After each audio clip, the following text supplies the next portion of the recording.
Salut les Anacalypsiens, bienvenue dans cette nouvelle vidéo d'Anacalypsie. Donc, je viens tout juste de voir le show du 20 février.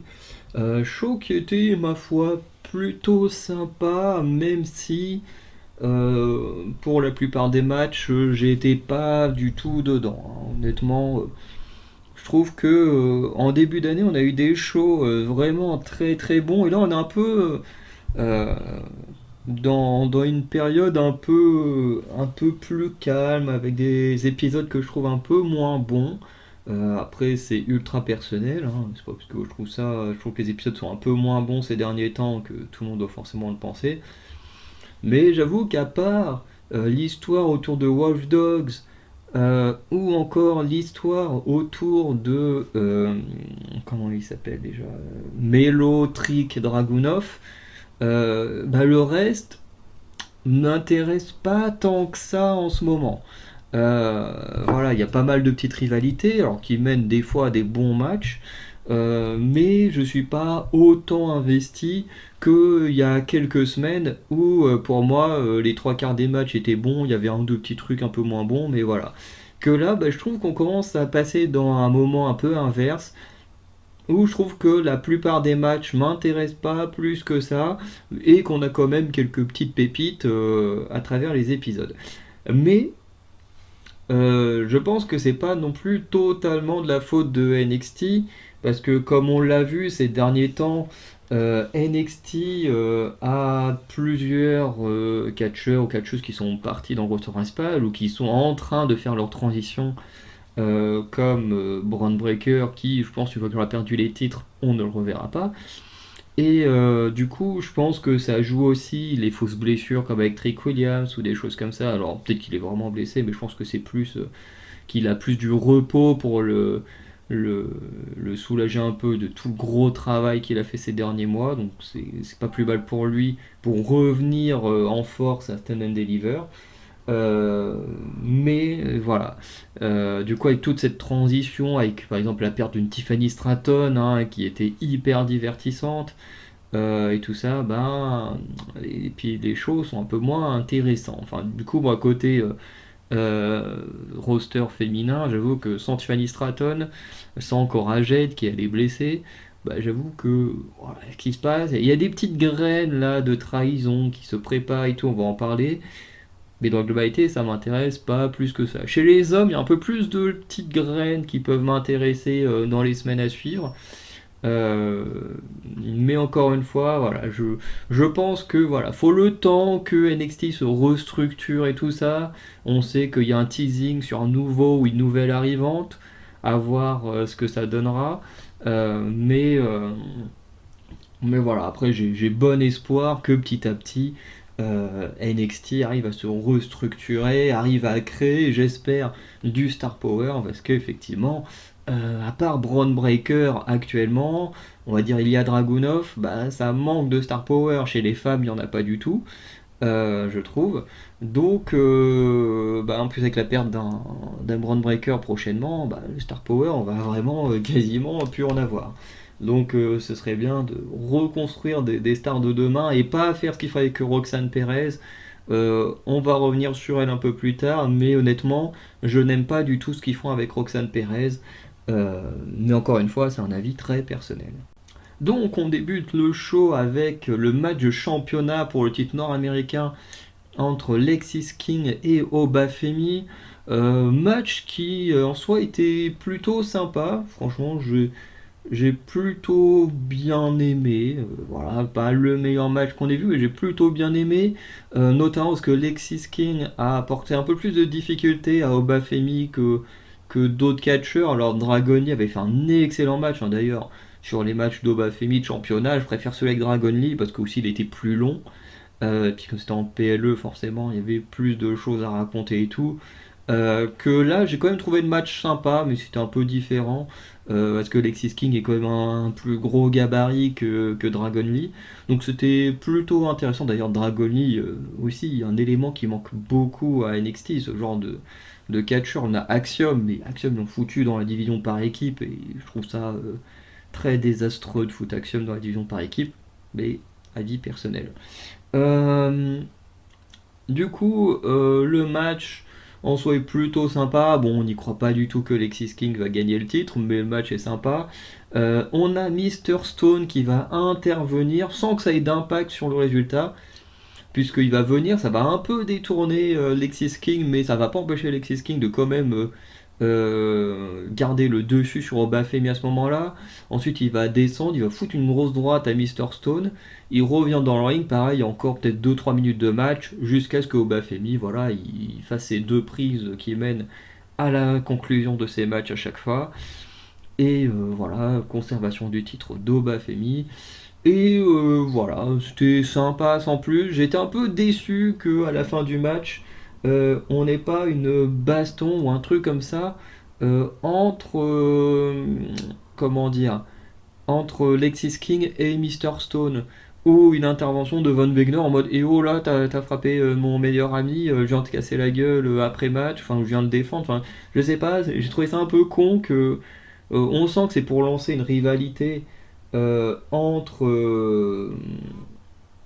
Von Wegner, Mister Stone et Lexis King, par rapport à ce qui s'est passé la semaine dernière avec Lexis King qui avait dit un truc sur les enfants de Mister Stone ou une connerie du genre. Mais ce que je trouve dommage, c'est qu'on va pas plus loin. Genre, Mister Stone, il a fait un match la semaine dernière, il a super bien tenu toutes les prises de coups qu'il a pris. Là, il se prend une droite, il reste KO jusqu'à ce qu'on passe au match suivant. Enfin, je me dis, c'est quand même bizarre, quoi. Des fois, il y a vraiment des trucs qui vont pas, hein. Mais ça, il y en a qui l'avaient déjà mentionné. Je crois que Sturi l'avait mentionné lors d'un match où Dragon Lee était arbitre. Où Dragon Lee, pareil, il se prend dans les matchs des trucs de dingue dans la gueule.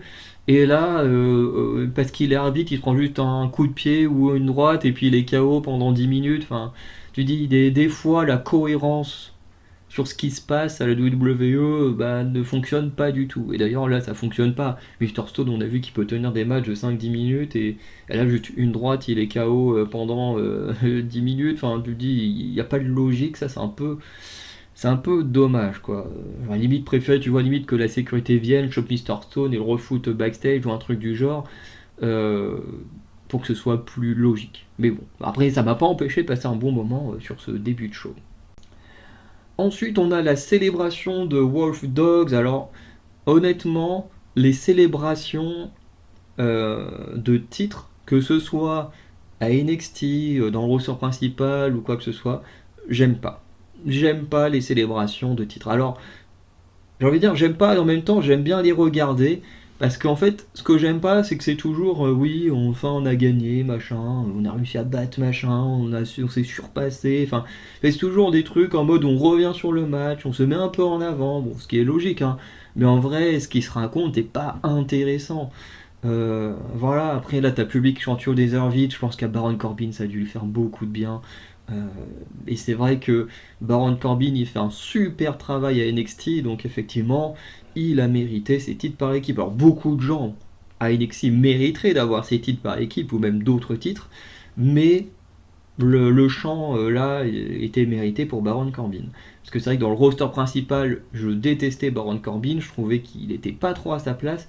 À NXT, avec un côté un peu vétéran, insupportable et tout, je trouve qu'il fait du très bon taf. Mais du coup voilà, le début c'était quand même cool avec les chants You Deserve It. Il y a eu un autre chant, mais j'ai pas trop compris ce que, avec le brouhaha et tout, je comprenais pas trop ce que voulait dire le chant. Mais en tout cas voilà, ils ont un gros soutien. Et mais malgré ça, j'aime pas trop les discours de célébration.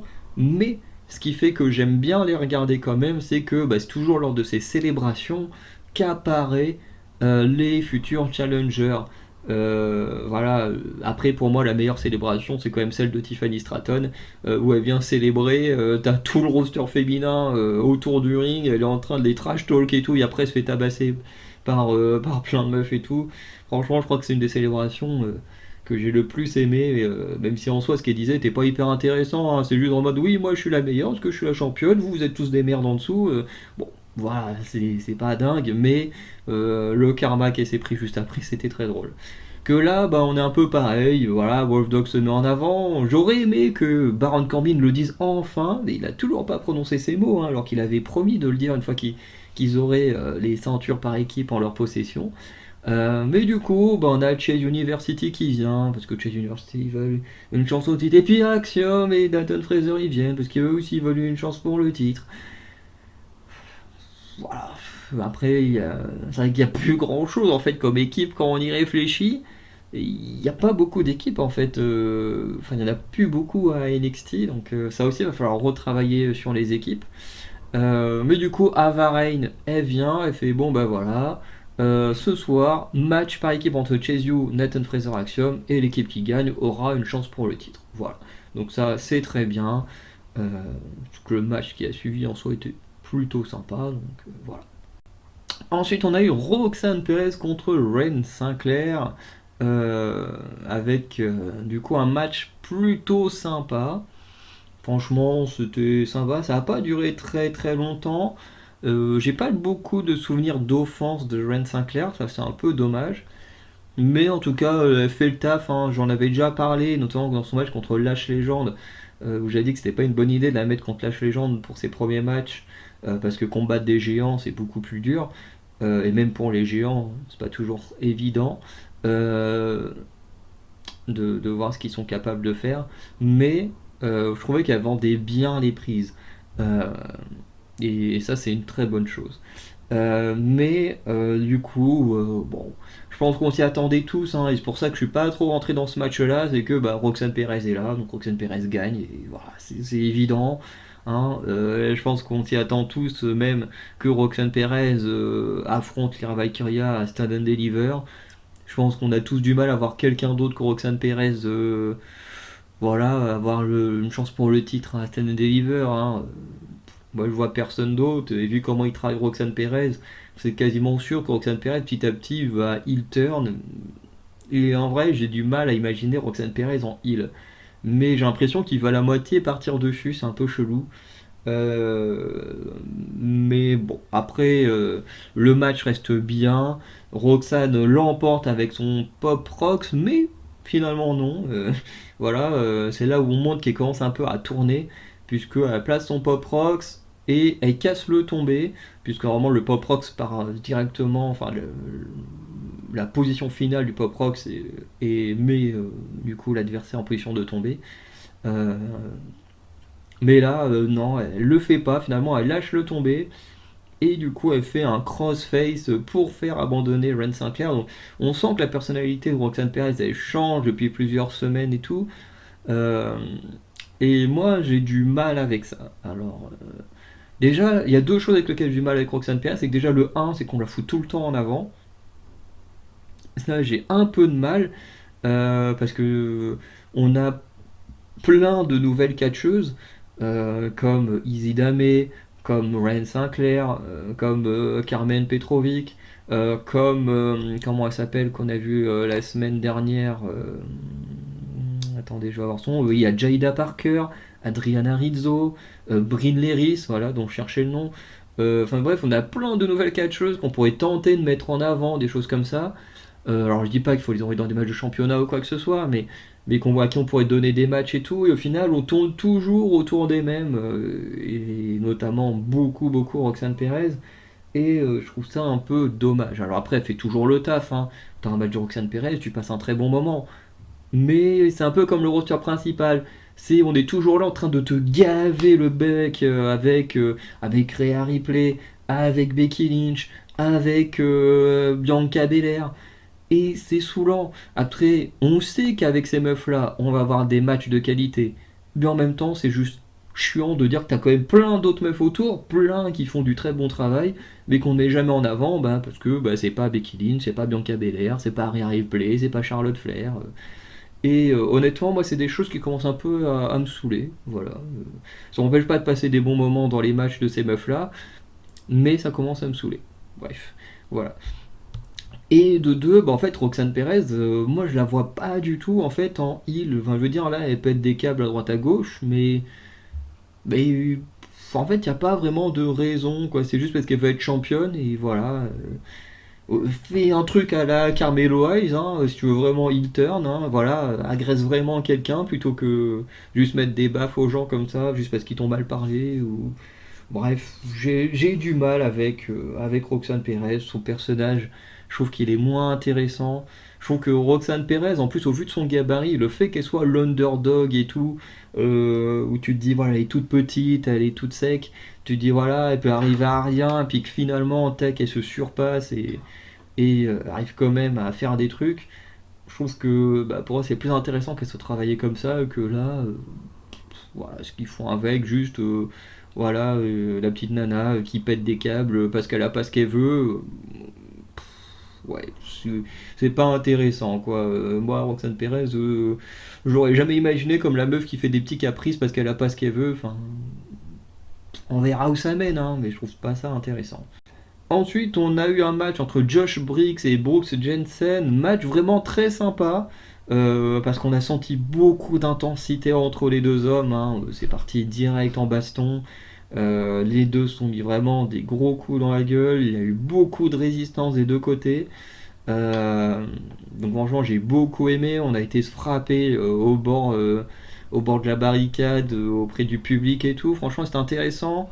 Euh, Peut-être un des matchs que j'ai le plus aimé en tant que match, mais où j'étais déçu qu'il n'y ait pas plus de construction derrière. Euh, Dans le sens où, effectivement, on sait que ce match, il est là suite au fait que Josh Briggs ait agressé Brooke Johnson backstage, hein. Johnson qui était venu lui demander des conseils et, euh, et Briggs il avait chopé, il avait plaqué là contre les casiers et tout de manière assez violente et il l'avait envoyé chier. Euh, Ensuite, la semaine d'après, Jensen avait tenté de l'agresser, euh, ce que du coup mène à ce match. Mais je trouve que euh, pour moi, c'est pas suffisant. Je veux dire, c'est quand même d'anciens partenaires. Ils ont été en équipe pendant je sais pas combien de temps. Moi, je les ai vus pendant presque un an en équipe. Et c'était trop cool. J'ai adoré les voir en équipe. Là, les deux se sont déchirés, mais j'aurais aimé qu'on ait de la vraie construction, qu'on ait des promos, qu'on ait des face-à-face, qu'on ait vraiment un truc qui construit vraiment la rivalité pour mener à un gros match comme ça, bien intense comme on a eu. Peut-être qu'ils le feront un peu plus tard. Euh, mais en tout cas, moi, c'est ce que j'aimerais. C'est vraiment ce que j'aimerais voir. Parce que bah là, le match était vraiment très cool. Mais je pense qu'avec de la construction, avec des promos, des petites vignettes en plus pour teaser le match, ou pour bien expliquer par exemple pourquoi aujourd'hui Josh Briggs il déteste Jensen, je trouve que ça aurait donné encore plus de piment, encore plus de puissance au match. Après le match était très bien, mais pour moi il aurait fallu un peu plus de construction autour de ce match. Ensuite, un match où j'en avais un peu rien à foutre, honnêtement, même s'il y a des petits trucs intéressants sur la fin. C'est Ariana Grace contre Jessie Jane, hein. Globalement, euh, le truc ça vient de Thea Hay qui parle un peu de ses histoires de cœur, Ariana Grace qui s'incruste pour donner des conseils, Jessie Jane lui dit non mais ferme ta gueule, on n'a pas besoin de tes conseils, les meufs on dégage et hop ça mène à un match. Enfin, pas la meilleure construction pour mener un match, mais bon, le match en soi était voilà, plutôt sympa. De mémoire, Jessie Jane a quand même pas mal dominé. Mais surtout, ce qui a été intéressant, c'est toute la fin de match, et même l'après-match, avec Jessie Jane, globalement, qui va envoyer Ariana Grace à l'extérieur du ring. Et du coup, en voulant sortir, l'arbitre il va la repousser. Ça, l'arbitre il fait souvent ça quand un adversaire est dehors et que que l'autre est encore dans le ring et qui veut descendre, souvent l'arbitre a tendance à vouloir l'empêcher de sortir pour que l'autre revienne dans le ring. Euh, et du coup, décidé on va profiter de du fait que l'arbitre soit distrait pour demander à Thea Hale d'agresser, de frapper Ariana Grace dans le dos. Sauf que Thea Hale en mode bah non, non, je peux pas faire ça, machin. Et du coup, c'est l'autre meuf, alors je sais pas comment elle s'appelle, la brune qui est avec eux. Si quelqu'un possède son nom, bah, n'hésitez pas à me le dire en commentaire, j'ai aucune idée de qui est cette meuf. Mais du coup, elle va pas hésiter, elle va pousser Thea Hale, elle va frapper Ariana Grace, la refoutre dans le ring. Euh, du coup, ensuite, Jessie va en profiter avec un coup d'avant-bras et remporter le match.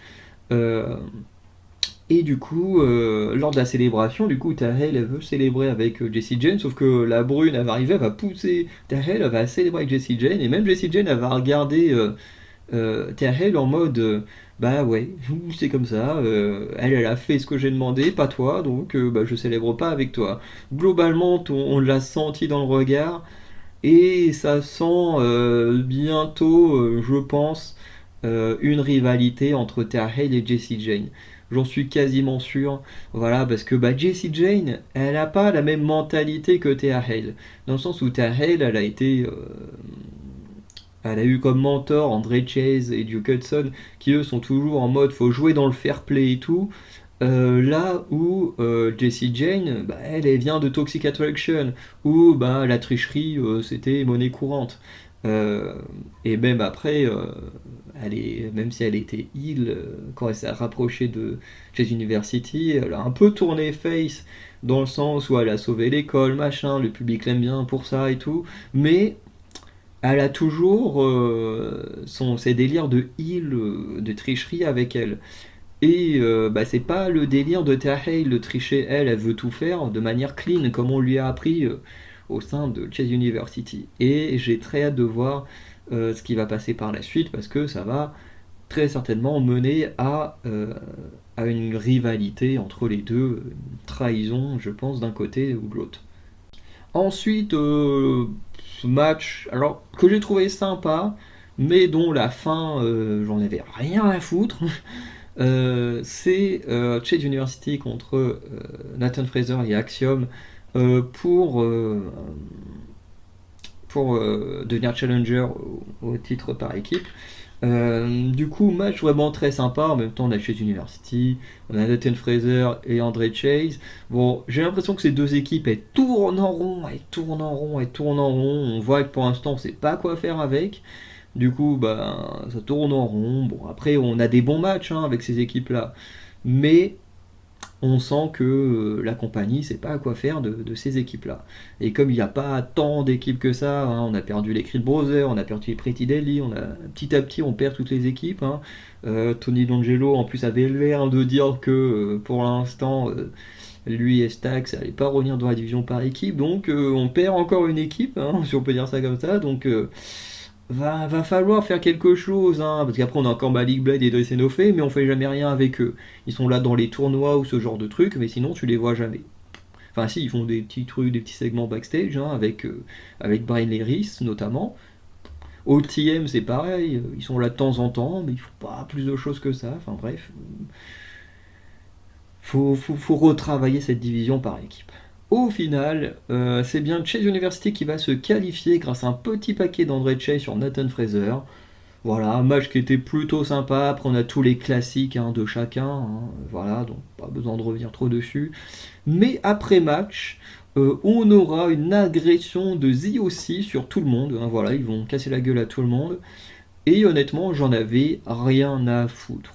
Voilà, parce que honnêtement, Carl Anderson et Luke Gallows, je m'ennuie devant leur match. Mais je m'ennuie de fou. Franchement, quand on avait The aussi avec AJ Styles, il n'y avait que AJ Styles qui me faisait rêver, quoi. Michin, j'en avais rien à foutre. Le Gallows de Carl Anderson, j'en avais rien à foutre parce que je me faisais chier devant leur match. Il n'y a que AJ Styles où je m'éclatais devant ces matchs. Alors là, de voir que la NXT se dise bon, on n'a pas vraiment d'équipe et tout, bah on ramène The aussi, je me dis putain, vous auriez pu ramener quelqu'un d'autre, quoi. Que The aussi, moi, je me fais chier devant leur match. Alors peut-être qu'il y en a qui les adorent, hein, parce que franchement, ils ont reçu une belle pop du public quand même. Mais moi, The aussi, je m'en fous. Voilà. Quand je les ai vus arriver, je me suis dit, oh non, pas eux. Moi, je les aime pas. Bon, bah, tant pis. Après, peut-être qu'ils feront du bon taf, hein. J'ai envie de dire, Baron Corbin, je détestais ce qu'il faisait dans le roster principal. Il fait du très bon taf à NXT, hein. Peut-être que The aussi, ce sera pareil. On verra. On verra, mais en tout cas, dans le roster principal, je détestais ce qu'il faisait. Hein. Ensuite, on a Lash Legend contre Kelani Jordan. Euh, Match plutôt sympa. Honnêtement, c'était plutôt sympa. Je suis pas un grand fan de Kelly Jordan, hein, qui je crois se croyait toujours à Halloween Havoc. Il était toujours dans sa tenue là de Spider Gwen, qui est quand même très très stylé comme tenue, hein, mais on n'est plus à Halloween Havoc. Mais en même temps, ça faisait un petit moment quand même que Kelly Jordan n'avait pas catché. Je crois qu'on l'avait revu dans un match il y a quelques semaines, mais c'est rare qu'on la voit catcher. Je sais pas pourquoi, mais c'est pas très souvent. Bon, en même temps, Kelly Jordan fait aussi partie de cette nouvelle vague de catcheuses, donc nouvelle vague qui est très très mal utilisée, je trouve. Alors, quand elles sont utilisées, elles font en général des bons matchs, mais qui sont très mal utilisées, à part Ariana Grace, qui est quand même souvent dans le ring, mais sinon, les autres, voilà. Sinon, bah, le match, hein, franchement, était plutôt sympa. Kelly Jordan a fait du bon taf. Quand même une très très grosse domination de Lash Legend, mais qui est assez logique pour ce qui va se passer par la suite. Parce que là, on a construit hyper fort Lash Legend, voilà, qui a fait un match plutôt honnête, hein, contre Kelly Jordan, et qui va notamment l'emporter grâce à son choc slam, et notamment une intervention de Jakara Jackson qui fonctionnera, contrairement à celle de Mr. Stone, puisque on a Kelly Jordan qui était sur la deuxième ou troisième corde. Jakara Jackson veut l'agresser, elle se fait repousser, sauf que bah, le temps de repousser Jakara, bah, Lash Legend en a profité pour placer son choc slam. Et après match, on a Kiana James et Izzy Dame qui tenteront d'agresser Kelly Jordan, mais du coup cette dernière va réussir à s'enfuir. Euh, voilà. D'ailleurs, c'était un peu triste qu'on n'ait pas vu plus que ça Kiana James. Moi, j'aime beaucoup Kiana James. Là, on l'a rien vu faire à part une tentative d'agression. Un peu dommage, mais bon, c'est comme ça. Ensuite, double match, on va dire. Le premier, j'en ai eu rien à faire, franchement. Je suis pas rentré dedans. Le deuxième, un peu plus. Euh, mais c'est le match de championnat de Lyra Valkyria qui d'abord affronte Chosy Blackheart. Euh, et honnêtement, j'en avais rien à faire parce que on savait tous, à cause des réseaux sociaux, que bah, Chosy Blackheart n'allait jamais gagner le match. Parce que je pense que je suis pas le seul à avoir vu des infos sur internet en mode oui, bah, Chosy Blackheart elle est blessée, machin. Euh, Ce qui voulait dire que bah, Chusey, si elle est blessée, bah, elle ne peut pas gagner le match. Euh, donc bah, forcément, il n'y a pas de surprise sur les résultats. Donc moi, quand j'ai vu ça, juste après SmackDown, enfin bon, je regarde pas SmackDown, mais j'aime bien regarder les résultats ou les petites vidéos sur Insta de la WWE. Mais quand j'ai vu, ah bah Chosey, elle est blessée, machin, me dit ok, ok, elle est blessée, super. On nous dit ça comme ça, 4 jours avant, enfin 3-4 jours avant NXT, alors qu'elle a un match de championnat, tu te dis ok, voilà, comment ça va se passer. Au final, on arrive à NXT, on a quand même le match. Bon, tu dis ok, mais de toute façon, on nous a déjà dit il y a 3-4 jours qu'elle était blessée. Donc c'est sûr qu'elle va pas gagner le match. Et effectivement, il n'y aura jamais de fin au match. Euh, de manière classique, hein, entre guillemets, puisque en voulant faire une prise au niveau du tablier, sur sa réception, Chosy Blackheart va se blesser et du coup, Lyra Valkyria se retrouve sans adversaire. Alors, la vraie question que je me pose, c'est est-ce que Chosy Blackheart s'est vraiment blessé là-dessus? Franchement, si elle s'est vraiment blessée là-dessus, c'est vraiment pas de chance, parce que bah, se blesser sur une réception, c'est un peu triste, hein, ça peut arriver à tout le monde. Je dis pas le contraire, hein. J'ai un ancien ami, hein, qui s'est pété la rotule juste en se levant d'une chaise. Hein, il s'est levé, il a commencé à tourner, son genou lui il a dit non, moi je tourne pas avec toi, et clac, et la rotule pétée. Donc je sais que des blessures assez graves peuvent arriver à n'importe quel moment. D'ailleurs, j'ai aussi un pote au sport qui s'est blessé pareil sur une réception sur un match d'Ultimate. Pareil, il a sauté pour attraper le frisbee et en atterrissant, paf, le genou qui a lâché. Donc je sais que le corps, des fois, il peut lâcher sur des petits trucs à la con comme ça. Euh, mais je me demande si, du coup, elle s'est vraiment blessée là-dessus, ou est-ce qu'elle a catché en étant vraiment blessée, mais ça, je me dis, ce serait totalement inconscient. Donc ouais, on sait pas trop parce que bon, il y en a qui m'ont dit qu'NXT était enregistré à l'avance, donc peut-être qu'effectivement elle s'était blessée lors de l'enregistrement d'NXT et qu'ensuite ça a été annoncé juste après SmackDown. C'est très bizarre comme façon de faire, parce que du coup, tu as un match de championnat à quand même teaser. Sauf que tu teases ton match de championnat en disant la challengeuse est blessée, machin. C'est assez bizarre comme teasing, quoi. Et puis aussi, je dois avouer que je suis pas fan de Josie Blackheart. Voilà. En fait, j'aime bien sa musique d'entrée, j'aime bien son entrée et tout. Mais après, dans le ring, j'ai du mal. J'ai du mal à ce qu'elle fait dans le ring. C'est un peu comme Nia Jax. Hein. Nia Jax, j'adore son ancienne musique d'entrée, la nouvelle, j'aime pas trop. Mais son ancienne musique d'entrée, je la trouvais trop cool et tout. Et après, ce qu'elle fait dans le ring, bon, bah voilà. Après, c'est un gros gabarit. Des gros gabarits, c'est toujours un peu plus difficile de faire des choses impressionnantes comparé au High Flyer et tout ça. Euh, mais Chody, pour moi, Chody, c'est un peu comme Nia Jax. J'aime beaucoup sa musique d'entrée, j'aime beaucoup son entrée, avec le petit char et tout. Mais après, dans le ring, bah, je trouve que Chody Blackheart, c'est pas si dingue que ça. Encore une fois, c'est un avis personnel. Donc, entre ça et le fait qu'on nous annonce 3-4 jours avant la diffusion d'NXT qu'elle est blessée, bah. Tu peux pas rentrer dans le match. À aucun moment tu crois qu'une meuf blessée va gagner la ceinture. Bon, il l'avait fait avec Indy Hartwell, sauf qu'Indy Hartwell, de mémoire, elle était déjà. Je crois qu'elle était déjà championne quand elle est revenue dans le ring alors qu'elle était blessée. Je sais plus. Mais bon, en soi, ça a jamais trop de sens de faire gagner le titre à quelqu'un de blessé. Donc là, on s'y attendait. Surtout avec Lyra Valkyria, enfin avec les teasings entre Lyra et Roxanne Perez pour Stand and Deliver. Tu te dis, voilà, tu crois pas du tout à ce que Chosy puisse gagner. Mais du coup, Chosy étant blessé, Ava Raine elle vient en ring, elle fait on vous a promis un match de championnat, on tient nos promesses. Open Challenge, la première personne qui rentre dans le ring, elle a son match, et là je me suis dit oh non. Je me suis dit oh non, ils vont faire venir Roxanne Perez, j'en peux plus. J'en peux plus. Et finalement non, c'est la musique de Lâche Légende qui se lance, et je me suis dit ouf, ouf, pas de Roxanne Perez maintenant.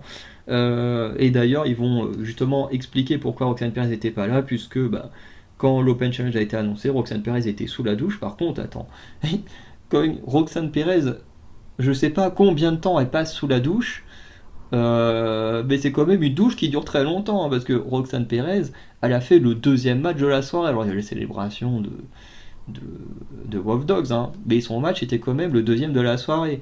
Et elle a mis jusqu'au milieu du main event pour prendre sa douche. Ah, c'est quand même long, Roxanne Perez. Hein. Franchement, je t'inviterai jamais chez moi parce que l'eau risquerait de me coûter très cher hein, si tu prends des douches de quasiment 1 heure à chaque fois. Euh, bon, après, on rigole, fallait bien qu'ils expliquent pourquoi Roxanne Perez n'était pas là, mais l'excuse d'aller sous la douche alors que son match était au tout début du show, bon, voilà, hein, ça marche pas réellement. Voilà, si elle avait eu le match juste avant, on aurait pu comprendre, mais là, quand tu vois que son match est au début du show, tu dis, bon, prends quand même pas des douches d'1 heure, la meuf. Bref. Mais bon, en tout cas, ils ont expliqué, Roxanne Perez n'était pas là, elle a pété un câble parce qu'elle a loupé l'Open Challenge, bon, euh, voilà. Au final, Lyra Valkyria contre Lash Legend, c'était beaucoup mieux que face à Chudzi, euh, selon moi, parce que déjà, juste avant, avec Lash Legend qui avait explosé Kelly Jordan, bah du coup, ça la construisait très forte. Et ensuite elle enchaîne contre Lyra Valkyria, et surtout elle était un vrai danger pour Lyra Valkyria parce que la légende a beaucoup dominé pendant ce match au point qu'on aurait pu croire que Lyra Valkyria perde le titre. Alors honnêtement j'y croyais pas plus que ça, mais Lyra Valkyria a quand même eu quelques near fall parce que bah, Lash Legend il a été très fort. Euh, et j'ai trouvé ça très cool. Parce que là, Lash Legend, d'un coup, elle est construite hyper forte, hyper dominante. C'était génial, franchement. Euh, et, euh, et voilà, quoi, j'ai beaucoup aimé cette deuxième partie de Main Event. Au final, Lyra l'emporte quand même avec son splash de la troisième corde. On s'y attendait tous, hein, Lyra pour moi, c'est un peu comme Dragunov. Pour moi, Ilya Dragunov et Lyra Valkyria, tu mélanges des. En vrai, Ilya Dragunov, ça sonne bien le petit mélange entre les deux. Hein. Mais bon, Dragunov et Valkyria, pour moi, ne peuvent pas perdre en dehors de Stand and Deliver, un peu comme Roman Reigns, hein, qui peut pas perdre son titre, ou même Gunther. Hein. Gunther et Ripley, pour moi, c'est des gens, ils sont tellement construits forts qu'ils ne peuvent pas perdre leur titre en dehors du plus grand show de l'année, WrestleMania ou Stand and Deliver du côté de NXT. Et d'ailleurs, du renouveau pendant NXT Stand and Deliver ferait beaucoup de bien d'avoir avec des nouveaux champions. Bref. Euh, voilà, pas grand chose de plus à dire. Main event, deuxième partie main event, beaucoup mieux que la première. Du coup, on va conclure. Preview, il n'y a pas eu grand chose de teasé pour la semaine prochaine. On aura un match entre Noam Dar et un clan un membre du clan de Drogulak pour la World Cup Heritage. Donc ça, j'ai beaucoup d'attentes là-dessus. Je sais pas lequel affrontera Noam Dar, mais ça peut être très intéressant à voir. Et on aura surtout ce que je pense tout le monde attend, un face-à-face entre Ilya Dragunov et Carmelo Hayes. Les deux ont eu des segments très très cool backstage. Donc j'attends vraiment beaucoup du face-à-face. D'ailleurs, backstage, une chose que j'ai trouvé hyper intéressante, c'est le passage avec Dijak et Joe Gacy, avec Dijak qui a enfermé, carrément séquestré Joe Gacy. T'as d'ailleurs Lucas Clusifino qui va venir et dire à Dijak, non mais tu sais que ça c'est illégal et tout ce que tu fais, on peut pas séquestrer les gens comme ça. Ou tu vas dire oui mais pour ma justice, moi j'ai le droit de le faire et tout. C'était assez amusant. Joe Gacy, son personnage est assez cool. Genre il a un côté très Joker là. D'un coup t'as l'impression de voir Batman et le Joker. Voilà, c'est assez amusant et j'ai très très hâte de voir comment tout ça va évoluer également. Voilà, c'est même un peu triste de dire que les seules choses qui m'intéressent se passent chez les mecs. Euh, voilà, c'est triste, hein, mais pour l'instant, les seules choses qui m'intéressent se passent chez les mecs. Euh, la seule chose qui m'intéresse chez les filles, c'est de voir si Thea Hale, au bout d'un moment, va oser se retourner contre Jessie Jane et lui dire bon, c'est bon, ici, on n'est pas là pour tricher, voilà. Ce qui est d'ailleurs très bizarre parce que Thea Hale, je suis pas hyper fan d'elle, mais pourtant, actuellement, c'est celle qui a la petite histoire qui m'intéresse le plus. Voilà. Euh, Sinon, voilà, on va s'arrêter là. N'hésitez pas à me dire ce que vous avez pensé de cet épisode de NXT, si vous l'avez aimé ou pas, ou si comme moi, vous trouvez également qu'actuellement on est un peu dans une période un peu molle, un peu moyenne de NXT, mais on espère tous que ça remontera dans les semaines, mois à venir. Bref. Sinon, je vous souhaite une bonne journée, une bonne soirée, de bonnes vacances pour ceux qui sont en vacances, hein. Moi étant étudiant, mes vacances commencent demain. Donc voilà, je vous souhaite tous de bonnes vacances. Bon, ça m'empêchera pas de faire des vidéos même si je suis en vacances, mais, euh, mais voilà, parce que Elimination Chamber, j'en attends pas mal. Allez, ciao.